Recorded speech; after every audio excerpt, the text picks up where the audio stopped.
नमस्कार दोस्तों, मैं हूं ममता तिवारी और आपका स्वागत करती हूं मेरे चैनल ममता वेज में। तो चलिए आज इस वीडियो में हम जान लेते हैं कि छठ माता का ये 4 दिवसीय व्रत किस दिन क्या करना है हमें, और ये कौन से दिन को पड़ा है और इसका शुभ मुहूर्त क्या है। इस संकट की घड़ी में अगर सरकार की तरफ से नियम भी आने शुरू हो गए हैं कि इस बार छठ पूजा घर में ही मनाना है बिना घाट पर गए हुए, तो ऐसे मैंने तो इसके ऊपर एक वीडियो बना चुकी हूँ मैं कि बिना घाट पर गए घर में हम छठ पूजा कैसे करें और कैसे करनी चाहिए हमें छठ पूजा आसानी से। लेकिन फिर भी संक्षेप में इस वीडियो में मैं आपको थोड़ा सा बता दूँगी। आप चाहे तो उस वीडियो को भी चेक आउट कर सकते हैं क्योंकि उसमें मैंने बहुत विस्तार में बताया है। फिर भी मैं थोड़ा सा इसमें आपको याद दिला दूँगी कि कैसे करना है। तो चलिए शुरू करते हैं कि छठ पूजा हम बिना बाहर गए घर में कैसे करें और इसका शुभ मुहूर्त क्या है। तो ये दोनों चीज़ इस वीडियो में शुरू करते हैं। तो बाहर बिना गए हम घर में, या तो आप छठ का व्रत आप अपने बालकनी में भी सबसे पहले कर सकते हैं। ऐसे तो नियम है इसको बहती गंगा में करने का, खुले आसमान के नीचे हम छठ का अर्घ देते हैं और व्रत करते हैं। तो आप चाहे तो या तो अपने घर में एक गड्ढा खोद लीजिए, अगर थोड़ा सा भी जगह है तो गड्ढा खोद के उसमें पानी भर लीजिए और उसमें खड़े होकर आप अर्घ दे सकते हैं। पहला नियम हो गया। दूसरा है कि छत पे, अगर छत है आपके पास, फ्लैट में नहीं रहते हैं तो उसमें भी आप थोड़ा सा क्यारी सा टाइप से बना लीजिए मिट्टी से और थोड़ा सा पानी उसमें जमा कर लीजिए। उसमें भी खड़ा होकर आप सूर्य देव को अर्घ दे सकते हैं, दीनानाथ को। सूर्य देव को हम दीनानाथ के भी नाम से जानते हैं।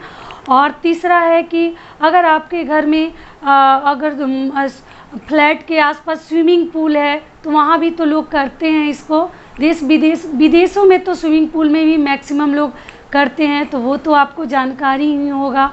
और तीसरा है कि अगर आपके पास कोई बड़ा सा गमला है उसमें भी पानी भर के आप छठ माता का अर्घ दे सकती हैं। तो इस तरीके से आप घर में भी छठ का व्रत बिना घाट गए कर सकते हैं। और बिना ठेकुआ का भी, इस संकट की घड़ी में लोग गांव नहीं जा सके हैं तो बिना ठेकुआ का भी कैसे कर सकते हैं, तो उसके लिए भी मैं वीडियो ऑलरेडी मैं बना चुकी हूँ बहुत सारे संकट का निवारण के लिए। क्योंकि लोग इस साल बहुत चिंतित हैं, अपने घर नहीं जा सके हैं और फंसे पड़े हैं बहुत सारे लोग।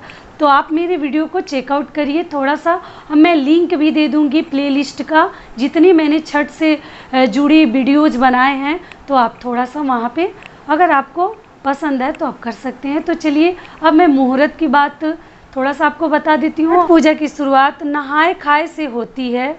इसके अगले दिन खरना होता है। तीसरे दिन छठ पर्व का प्रसाद तैयार किया जाता है और स्नान कर डूबते हुए सूर्य को हम अर्घ देते हैं।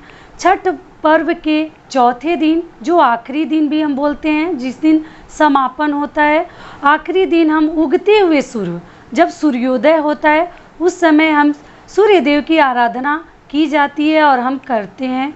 इस तरह हम 4 दिवसीय छठ पर्व पूर्ण हमारा होता है। छठ पर्व क्यों की जाती है? सूर्य की आराधना से हम छठ पर्व की पूजा करते हैं। छठ पर्व में सूर्य की आराधना का बड़ा महत्व है।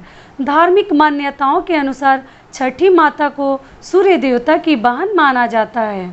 कहा जाता है कि छठ पर्व में सूर्य की उपासना करने से छठ माता प्रसन्न होती हैं, घर परिवार में सुख शांति तथा संपन्नता प्रदान करती हैं। छठ पर्व कार्तिक शुक्ल षष्ठी को मनाया जाता है। छठ पूजा 2020 पूजा की मुहूर्त क्या है, चलिए जान लेते हैं।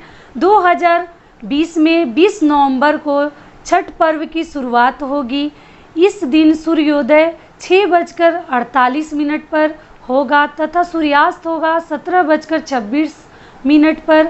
हम सूर्यास्त का अर्घ देंगे। वैसे षष्ठी तिथि एक दिन पहले यानी 19 नवंबर को रात 9:58 से शुरू हो जाएगी तथा 20 नवंबर को रात 9:29 तक रहेगी। इसके अगले दिन सूर्य को सुबह अर्घ देने का समय 6:48 है।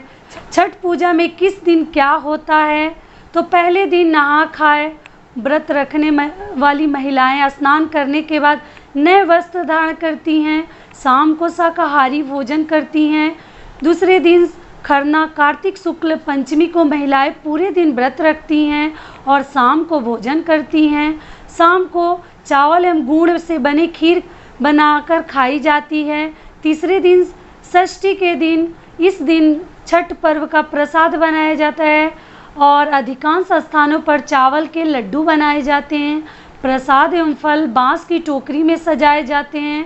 टोकरी की पूजा की जाती है। व्रत रखने वाली महिलाएं सूर्य देव को अर्घ देने और पूजा के लिए तालाब, नदी या घाट पर जाती हैं। स्नान कर डूबते हुए सूर्य की पूजा की जाती है। चौथे दिन सूर्योदय के समय भी सूर्य को अर्घ दिया जाता है।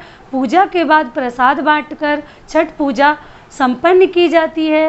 इस तरीके से मैंने आपको छठ माता की पूरे व्रत का विस्तार पूर्वक मैंने वर्णन कर दिया।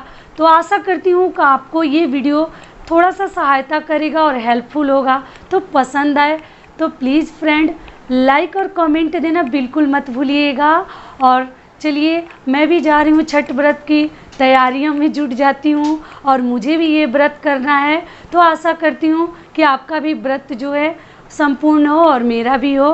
तो यहीं तक का था आज हमारा वीडियो। तो तब तक के लिए नमस्कार।